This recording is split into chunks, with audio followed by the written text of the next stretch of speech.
Hello बच्चों, आज की कक्षा में आप सभी का बहुत स्वागत है। आज हम लोग स्पर्श भाग 1 के पद्य खंड का पाठ 2 दोहे की पुनरावृत्ति करने जा रहे हैं। इस दोहे के रचयिता रहीमदास जी हैं। रहीमदास जी ने नीति के दोहे के माध्यम से लोगों को शिक्षा दी है, उन्होंने उपदेश दिया है और हमारे जीवन से जुड़ी हुई बड़ी विशेष बातों को, खास बातों को उन्होंने हमें बताने की कोशिश की है। इसमें उन्होंने मानव जीवन के लिए बड़ी ही उपयोगी बातों को बताया है और उसका वर्णन बड़े ही मार्मिक ढंग से किया है। पिछली कक्षा में जिन दोहों को हमने पढ़ा था उसकी पुनरावृत्ति पहले करवा देती हूँ। हमने चौथा दोहा पढ़ा जिसमें ये कहा गया है कि चित्रकूट को शांतिदायक और दुख निवारक स्थान कहा गया है। जिस पर विपत्ति आती है वह इस जगह अपनी विपत्ति को से मुक्ति पाने के लिए, यानी कि शांति पाने के लिए वह यहाँ पर आता है। ऐसा माना जाता है कि प्रभु श्री राम वनवास जाते समय यहाँ चित्रकूट में कुछ समय के लिए उन्होंने विश्राम किया था। अब अगला दोहा है जिसमें दोहे के महात्म्य के बारे में कहा गया है। दोहे छंद के मतलब दोहा कहा गया है कि छोटा, अत्यंत छोटा छंद है, परंतु इसमें अक्षर भले ही थोड़े हों पर इसका अर्थ अत्यंत गंभीर होता है, गूढ़ होता है और इसमें इसके माध्यम से एक मतलब कम अक्षरों के बाद भी इतना अर्थ छिपा रहता है कि उसको सार गर्भित कहा जा सकता है। मतलब कि इसमें अर्थ का भंडार होता है, शब्द भले ही कम हो। उसी तरह फिर अगला दोहा जो कहा गया है इसमें ये बताया गया है कि जो लोग प्रसन्न होने पर भी किसी व्यक्ति को उसे प्रेरणा देने के लिए, उसकी प्रशंसा करने के लिए उसे अगर कुछ नहीं देते हैं तो वे अत्यंत कृपण हैं, क्योंकि इसमें उन्होंने एक मृग जैसे पशु का उदाहरण देते हुए कहा है कि मृग जब पशु होते हुए भी नाद से खुश होकर, प्रसन्न होकर, आवाज़ से खुश होकर वह अपने प्राण को न्यौछावर कर देता है, तो हम तो आखिर मनुष्य हैं। मनुष्य होकर यदि हमने किसी की प्रशंसा, किसी पर प्रसन्न होने के बावजूद उसको हमने यदि कुछ नहीं दिया, उसके गुण से हमने प्रसन्न होकर उसे कुछ प्रशंसा के लिए, प्रशंसा करने के लिए यदि हमने कुछ नहीं दिया तो ये उचित नहीं है। और उसके पश्चात अगला जो दोहा है उसमें ये कहा गया है कि पंख युक्त जो तालाब का जल है वह धन्य है उस जल से जो कि समुद्र में होता है। यानी कि समुद्र के पास अथाह जल राशि है, परंतु उस जल राशि से किसी की प्यास नहीं बुझती है, जबकि सरोवर में पंख युक्त जल है, कम जल है, परंतु उससे छोटे से छोटे जीव अपनी पिपासा बुझा लेते हैं। यहाँ इसके माध्यम से कवि ये कहना चाहते हैं कि अगर हमारे पास सामर्थ्य है, धन है, संपत्ति है, तो हम यदि दूसरों की सहायता उस धन से न करें, मतलब उसका प्रयोग यदि उस सहायता के लिए, परोपकार के लिए न करें, तो ऐसा धन किसी काम का नहीं है। इसीलिए ऐसा उन्होंने कहा है कि धन यदि है तो हमें लोगों की सहायता करनी चाहिए, क्योंकि जिस प्रकार समुद्र का जल समुद्र के पास इतनी जल राशि होते हुए भी वह लोगों की प्यास नहीं बुझा सकता, और उसकी तुलना में पंख युक्त छोटे से सरोवर का जल जो है वह छोटे छोटे जीव जंतुओं की भी प्यास बुझा देता है। अब हम लोग आगे का दोहा पढ़ेंगे। आगे के दोहे में ये कहा गया है, आगे का दोहा पहले पढ़ती हूँ। जैसे इसमें कहा गया है कि जो बात बिगड़ जाती है, जो बात बिगड़ जाती है वह फिर बनती नहीं है, चाहे उसके लिए कितना भी प्रयास किया जाए। अब दोहा इस प्रकार है। बिगड़ी बात बने नहीं, लाख करो किन कोय, रहीमन फाटे दूध को, मथे न माखन होय। बिगड़ी बात बने नहीं, लाख करो किन कोय, रहीमन फाटे दूध को, मथे न माखन होय। यहाँ पे उन्होंने एक फटे हुए दूध का उदाहरण दिया है और दे करके बताया है कि जिस प्रकार फटे हुए दूध से, दूध यदि फट जाए तो उसको कितना भी मथो उसमें से मक्खन नहीं निकल सकता। ठीक उसी प्रकार से कहते हैं कि बिगड़ी बात बने नहीं। बिगड़ी यहाँ तद्भव शब्द है, इसका अर्थ है बिगड़ी और बिगड़ी, इसका तत्सम है बिगड़ी, माने जो बात बिगड़ जाती है। ठीक है, बिगड़ी बात बने नहीं, माने जो बात बिगड़ जाती है वह फिर से नहीं बनती है। बने नहीं मतलब नहीं बनती या नहीं सुधरती, उसमें सुधार नहीं आता। बने नहीं, नहीं सुधरती। ठीक है, इसका अर्थ है नहीं सुधरती या नहीं सुधारा जा सकता। जो बात बिगड़ जाती है उससे सुधारा नहीं जा सकता है। लाख करो किन कोय, लाख करो किन कोय, कोई कितना भी कुछ कर ले। कोय, लाख करो किन कोय, कोय का अर्थ है कोई। ठीक है, लाख करो किन कोय यानी कि कोई कितना भी क्यों नहीं कर ले। कोई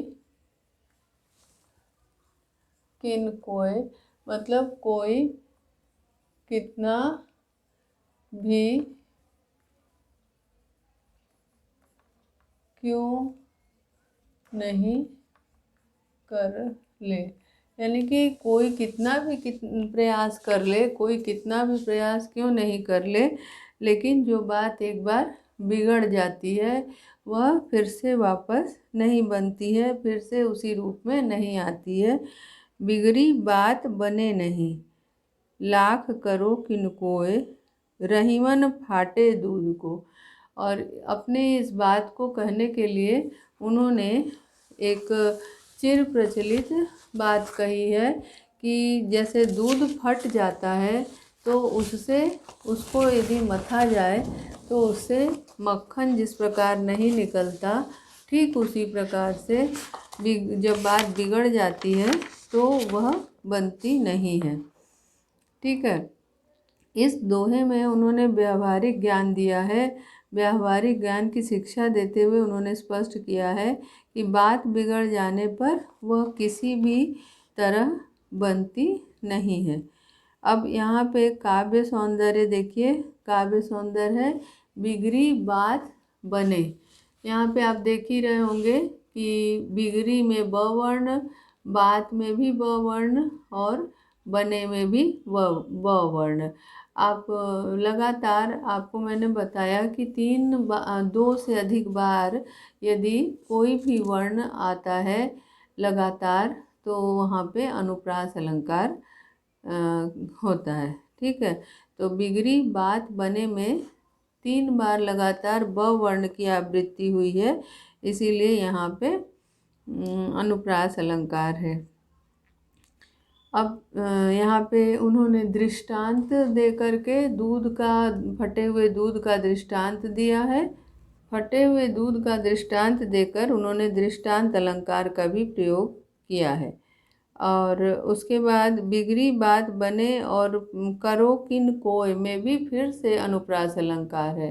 करो किन कोय, इसमें करो किन कोय में क वर्ण की लगातार 3 बार आवृत्ति हुई है, तो यहाँ भी अनुप्रास अलंकार है। तो इस प्रकार हमने देखा दोहे जैसे छोटे से छंद में इतना सुंदर काव्य सौंदर्य और उसके पश्चात अलंकारों का प्रयोग और एक व्यवहारिक ज्ञान उन्होंने इस दोहे के माध्यम से दिया है। उन्होंने जीवन से संबंधित जो उदाहरण दिए हैं, उन उदाहरणों से उनके बाद लोगों के दिल मतलब इतने स्पष्ट हो जाते हैं कि लोगों के दिलो दिमाग में वो बात समा जाती है, मतलब लोग उसको आसानी से आत्मसात कर सकते हैं। अब हम लोग इसमें जो है ब्रज भाषा है, और ब्रज भाषा के साथ साथ अलंकार तो आपने जान लिया, अलंकार अनुप्रास अलंकार और दृष्टांत अलंकार है। और उसके पश्चात ब्रज भाषा के का प्रयोग किया गया, और दोहा छंद, इसका छंद है दोहा, दोहे छंद में इसकी रचना हुई है। अब अगला जो है उसे हम लोग पढ़ते हैं। रहीमन देखी बड़ेन को, लघु न दीजिए डारी, जहाँ काम आवे सुई, कहा करे तलवार। रहीमन देख बड़ेन को, यहाँ पे उन्होंने इस दोहे के माध्यम से ये कहा है कि समाज में छोटे बड़े दोनों प्रकार के लोग होते हैं, लेकिन दोनों प्रकार के चीज़ों की या लोगों की समान उपयोगिता होती है।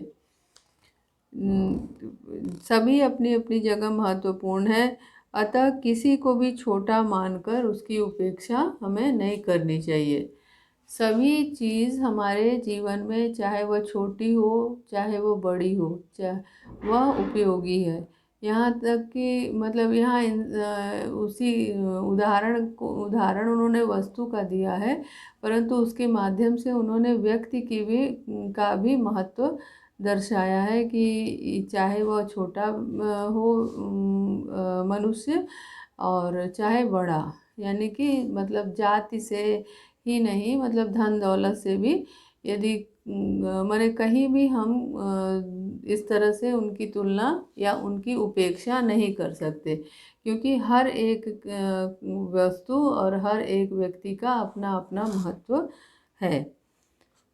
यहाँ ये बता रहे हैं कि रहीमदास जी कहते हैं कि रहीमन देखी बड़ेन को, रहीमन देखी बड़ेन को, बड़ेन मने बड़ो, बड़ेन का अर्थ है बड़ो,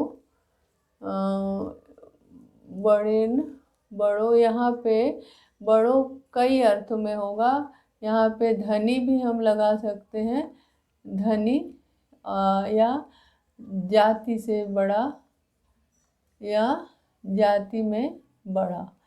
अगर इसका दो तरह से अर्थ हम ले सकते हैं, या तो धनी हो या जाति में बड़ा हो।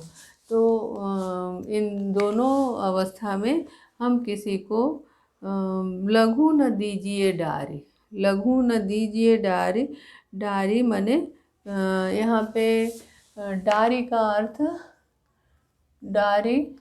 अर्थ त्याग देना, त्यागना, डारी यानी त्यागना या डालना। इसका एक सामान्य अर्थ है डालना, शब्दार्थ है डालना, और भावार्थ उसका देखेंगे तो उसका है त्यागना।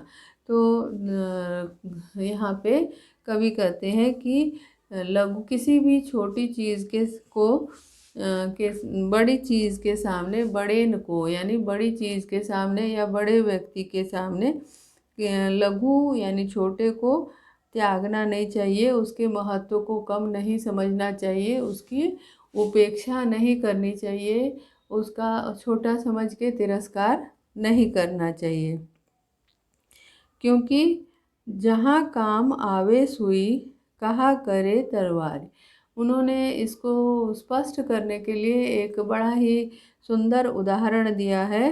कहा है कि जहाँ काम आवे सुई, कि जहाँ पर सुई काम आती है, यानी सुई का काम है, किसी चीज़ को जोड़ने के लिए, सिलाई करने के लिए जहाँ सुई का काम हम लेते हैं, वहाँ पे यदि हम तलवार का प्रयोग करें, कहाँ करें तलवार, वहाँ पे तलवार का क्या काम है, वहाँ तलवार से क्या हो सकता है, कहाँ कहाँ करे, कहाँ करे का मतलब होगा कहाँ करे, यहाँ का क्या क्या करेगा, वहाँ तलवार का क्या काम है, तलवार क्या करेगा, जहाँ सुई का काम है वहाँ तलवार का क्या काम, वहाँ तलवार क्या कर सकता है। तो कहा है कि जैसे सुई, हम सुई से कपड़े सिल सकते हैं, परंतु यदि तलवार का उसी जगह प्रयोग करते हैं तो कपड़े सिलने की बजाय तो फट जाएंगे। तो इसी तरह से मैंने ये इसको उदाहरण के रूप में उन्होंने दिया है और अपनी बातों को स्पष्ट कर किया है। और कहा है कि हम छोटों की उपेक्षा बड़ों के सामने नहीं कर सकते, क्योंकि सबकी अपनी अपनी उपयोगिता है, अपने स्थान पर अपने समय पर सभी की अपनी अपनी उपयोगिता है। अतः कभी भी छोटे और सामान्य लोगों को हमें नीचा नहीं दिखाना चाहिए, उन्हें भी उचित सम्मान देना चाहिए जिसके कि वे काबिल हैं। अब रहीमन देख बड़ेन को लघु न दीजिए डार, जहाँ काम आवे सुई कहा करे तलवार। यहाँ कहा करे जो शब्द है, इस दोनों शब्द में क वर्ण की आवृत्ति हुई है। तो आपने समझ लिया होगा कि क वर्ण की लगातार 2 बार आवृत्ति हुई है तो कौन सा अलंकार होगा। बिल्कुल आपने ठीक समझा, यहाँ पे अनुप्रास अलंकार होगा। और इसी प्रकार से डारी और तरवारी, यहाँ पे जो अंतिम वर्ण एक जैसा है, यानी री री आया है डारी में और तरवाली में। तो ये जो री आया है वर्ण, इसके कारण यहाँ पे अंत्यानुप्रास का प्रयोग माना जाएगा। अब और साथ में जो सुई और तलवार का उदाहरण दिया है, तो इसके कारण दृष्टांत अलंकार का प्रयोग भी माना जाएगा। इस प्रकार से इस दोहे में उन्होंने नीति सम्मत व्यावहारिक ज्ञान को स्पष्ट रूप से दिया है। उसको ज्ञान को हमें हम इस उदाहरण के माध्यम से स्पष्ट किया है। और उसके बाद दोहा छंद है और ब्रज भाषा का प्रयोग इसमें किया गया है। ठीक है, अब हम लोग अगला दोहा पढ़ते हैं। रहीमन निज संपत्ति बिना, कोऊ न विपत्ति सहाय, बिना पानी ज्यों जलज को, नहीं रवि सके बचाए। रहीमन निज संपत्ति बिना, कोऊ न विपत्ति सहाय, बिन पानी ज्यों जलज को, नहीं रवि सके बचाए। यहाँ पे निज का अर्थ है अपना। निज का अर्थ क्या है? अपना। निज शब्द का अर्थ है अपना। तो यहाँ पे ये इनके कहने का तात्पर्य है कि अपनी संपत्ति के बिना, अपने पास यदि संपत्ति नहीं है तो कौन नहीं विपत्ति सहाय, विपत्ति में कोई हमारी सहायता नहीं करेगा। अपनी संपत्ति के बिना विपत्ति में कोई हमारी सहायता नहीं करेगा। रहीमन विपत्ति, रहीमन यहाँ उन्होंने ये कहा है कि अपनी संपत्ति के अलावा विपत्ति में, दुख दर्द में हमारी सहायता कोई नहीं कर सकता, संकट में हमारी सहायता कोई नहीं कर सकता। कैसे? इसके लिए उन्होंने उदाहरण दिया है कि जिस प्रकार जलज को, जलज यानी कि कमल, कमल की पर्यायवाची है जलज, तो कमल को जिस प्रकार अगर उसके पास पानी नहीं है, क्योंकि पानी ही उसकी संपत्ति है, जलज की संपत्ति क्या है? पानी। जलज की संपत्ति यदि पानी उसके पास नहीं है तो रवि नहीं सके बचाए। कि रवि यानी कि सूर्य, सूर्य भी उसे बचा नहीं सकता। ऐसा कहा जाता है कि पेड़ पौधों को जीवन देने वाला वाले हैं सूर्य की, सूर्य की किरणें उनको जीवन दान देते हैं। लेकिन यहाँ पे ये कह रहे हैं कि अगर कमल के पास उसकी निजी संपत्ति जल नहीं है तो वह जल के अभाव में सूख जाता है और उसे उसकी सहायता सूर्य की किरणें भी नहीं कर सकती। उसकी सहायता सूर्य की किरणें नहीं कर सकती और वह खिल नहीं सकता। सूर्य की किरणें जो है कमल पर पड़ती हैं तो ऐसा माना जाता है कि सूर्य जो है वो सूर्य की किरणों के पड़ने पर ही कमल खिलता है। परंतु यहाँ पे ये कहा है कवि ने कि यदि कमल के पास अपनी संपत्ति जल जो उसकी अपनी संपत्ति है वह नहीं है तो सूर्य की किरणें भी उसकी सहायता नहीं कर सकती हैं, क्योंकि सूर्य की किरणें जो है जल के अभाव में उसे सुखा देंगी। उसके अभाव में, जल के अभाव में कमल सूख जाएगा। इस उदाहरण के द्वारा कवि ने स्पष्ट किया है कि जो धन संपत्ति है वह हमें मुसीबत की घड़ी में हमारी सहायता करता है। कवि ने ये दर्शाना चाहा है, ये बताना चाहा है कि धन संपत्ति हमारी विपत्ति में हमारी मदद करते हैं। अब इसका काव्य सौंदर्य देखते हैं। इसमें दोहा छंद का प्रयोग किया गया है। व्यक्ति की निजी संपत्ति की महिमा बताई गई है। दोहा छंद के माध्यम से कवि ने लोगों माने मनुष्य की जो निजी संपत्ति है, निजी संपत्ति उनकी अपनी धन संपत्ति है, उसके महात्म्य को दर्शाया है। और ब्रज भाषा का प्रयोग किया गया है। कवि ने अपनी भाषा विषयक सिद्धता यहाँ पे दिखाई है और दृष्टांत अलंकार का प्रयोग किया है। बिनु पानी ज्यों जलज, बिनु पानी ज्यों जलज, ज्यों शब्द जो प्रयोग किया गया है ये उत्प्रेक्षा अलंकार का चिन्ह है। उत्प्रेक्षा अलंकार में ज्यों, जनु, मानहु, जानहु आदि शब्दों का प्रयोग करते हैं और इसमें जो है उपमेय में उपमान की संभावना होती है, यानी प्रत्यक्ष में अप्रत्यक्ष की कल्पना या संभावना करते हैं। जो चीज़ हमारे सामने नहीं है उसको हम उसके में कल्पना करते हैं। अतः यहाँ पे उत्प्रेक्षा अलंकार है। एक बार फिर अर्थ बता देती हूँ कि रहीमन निज संपत्ति बिना, रहीमदास जी कहते हैं कि अपनी संपत्ति के बिना कौन नहीं विपद सहाय, विपत्ति में कोई हमारी मदद नहीं करता, विपत्ति में कोई हमारी सहायता नहीं करता।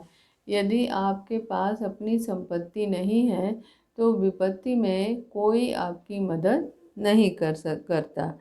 बिनु पानी नहीं जलज को रवि नहीं सके बचाए। यहाँ उन्होंने कमल के फूल का उदाहरण दिया है और कहा है कि जिस प्रकार कमल की निजी संपत्ति जल है और यदि जल ही उसके पास नहीं है तो रवि यानी कि सूर्य भी उसे बचा नहीं सकता। उसके पास भी सामर्थ्य नहीं है कि वह जलज के प्राणों की रक्षा करे, यानी जल के अभाव में वह सूख जाएगा, मर जाएगा। ठीक है, दोहा छंद का प्रयोग किया गया है और इसमें अनुप्रास व दृष्टांत अलंकार का प्रयोग है। इसमें इसके बाद जो है हम लोग अंतिम दोहा पढ़ते हैं। आपके पाठ का अंतिम दोहा है। रहीमन पानी राखिए बिन पानी सब सून, पानी गए न उबरे मोती मानस चून। यहाँ पानी के बारे में कहा गया है कि एक तो यहाँ ये है कि पानी का 3 अर्थ बताया गया है। पानी का यहाँ पे एक से ज़्यादा अर्थ है। इसमें दोहा छंद तो है ही। कवि ने यहाँ पे एक अलंकार का भी प्रयोग किया है, वो आगे चल के आपको बताती हूँ। अब यहाँ पे ये कह रहे हैं कि पानी का महत्व विभिन्न संदर्भों में उन्होंने स्पष्ट किया है अपने दोहे के माध्यम से। कहा है कि पानी बहुत ही महत्वपूर्ण तत्व है। पानी का हमारे जीवन में बहुत ही महत्व है और विभिन्न रूपों में उसके महत्व को बताया है।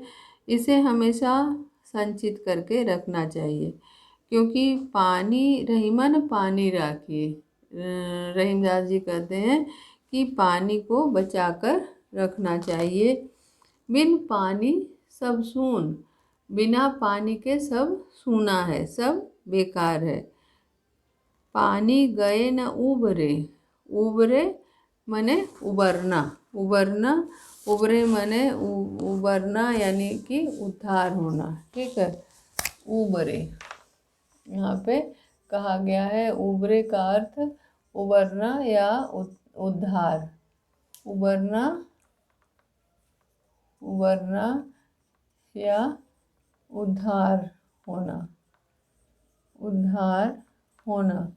तो पानी गए न उबरे, मोती मानस चून। पानी अगर चला जाएगा तो उसके चले जाने से ना मोती मानस चून, इन तीनों को ही कोई उबार नहीं सकता, इनका कोई उद्धार नहीं कर सकता। यहाँ पे सबसे पहले मोती का संदर्भ हम लेते हैं। मोती के संदर्भ में पानी का अर्थ क्या है? उसकी चमक। आप देखते होंगे कि जब मोती से चमक यदि समाप्त हो जाए, आप देखेंगे कि मोती से यदि उसकी चमक समाप्त हो जाती है तो उसका समाज में कोई महत्व मतलब उसका गहने के लिए कोई महत्व नहीं है। यानी अलंकार के लिए चमकदार मोती ही अच्छी मानी जाएगी। अलंकारों में यदि मोती की चमक समाप्त हो गई है तो उसका कोई महत्व नहीं है। उसी प्रकार से मानुष यानी कि मनुष्य के संदर्भ में हम पानी का क्या अर्थ लेंगे? पानी का अर्थ वहाँ पे सम्मान होगा। मनुष्य के अर्थ में यहाँ पानी का अर्थ क्या होगा? मनुष्य के जीवन में पाए जाने वाला सम्मान। यानी मनुष्य का यदि अपना सम्मान नहीं है, मनुष्य यदि समाज में, तो मनुष्य का जीवन बेकार है। मोती मानस। अब चून जो है वो आटे के लिए कहा गया है कि इसका अर्थ आप चूना भी ले सकते हैं। तो पानी के बिना आटे का कोई महत्व नहीं है। हम इस आटे से हम रोटियां नहीं बना सकते हैं। और चून का अर्थ चूना भी होगा कि यदि चूना यदि समाप्त हो जाए तो क्या होता है? चूने में यदि पानी समाप्त हो जाए तो चूना मृत कहलाता है, मृत चूना हो जाता है, माने बेकार हो जाता है। उसका कोई प्रभाव नहीं, माने उससे कोई काम नहीं किया जा सकता। तो इसी तरह से आपने देखा कि पानी का 3 अर्थ है। मोती के अर्थ में उसकी चमक, और मानस के अर्थ में उसका सम्मान, और चून के अर्थ में पानी। ठीक है, तो पानी का यहाँ पे 3 अर्थ हो गया। तीनों अर्थ अलग अलग है 3 संदर्भ में। तो यहाँ पे श्लेष अलंकार होगा। श्लेष अलंकार की पहचान क्या है? श्लेष अलंकार में एक ही शब्द का 2 या 2 से अधिक अर्थ होता है। जहाँ एक ही शब्द के 2 या 2 से अधिक अर्थ हो वहाँ पे श्लेष अलंकार होता है। यहाँ आपने देखा कि पानी के 3 अर्थ हैं। मोती के अर्थ में उसका अर्थ है, मोती के संदर्भ में उसका अर्थ है चमक, और मानस के अर्थ में मानस के संदर्भ में उसका अर्थ क्या है? सम्मान, और चून के संदर्भ में उसका अर्थ है पानी। तो इस प्रकार यहाँ पे श्लेष अलंकार होगा। और अब इसमें जो है आप भाषा जानते ही हैं कि दोहे में भाषा कौन सी भाषा का प्रयोग किया गया है। जी हाँ, आपने बिल्कुल ठीक समझा। इसमें ब्रज भाषा का प्रयोग किया गया है और साथ ही दोहा छंद है। अलंकारों में आपने जाना कि इसमें श्लेष अलंकार का प्रयोग किया गया है। ठीक है, आज हम लोग यहीं समाप्त करते हैं। अगली कक्षा में आगे का अंश पढ़ेंगे। धन्यवाद।